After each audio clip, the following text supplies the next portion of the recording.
నారా లోకేష్, చంద్రబాబు నాయుడు వరుసనే కార్యక్రమాలు చేస్తుంటారు. మొన్న ఎన్టీఆర్ సంబంధించిన వర్ధంతి కార్యక్రమం ఇదంతా నడిచింది.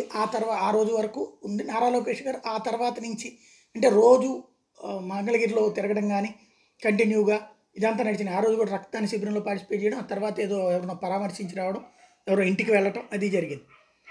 ఆ తర్వాత నారా లోకేష్ కనిపించట్లేదు.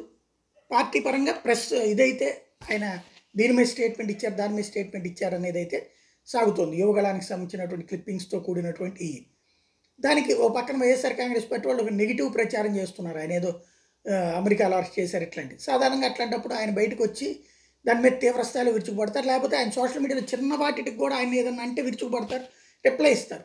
దీని మీద ఎందుకు రిప్లై ఇవ్వట్లేదు?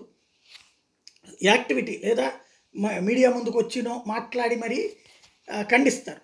ఆయన ముందుకు వచ్చి ఖండించాల్సినటువంటి సందర్భం ఏం చెప్తారో చూద్దాం.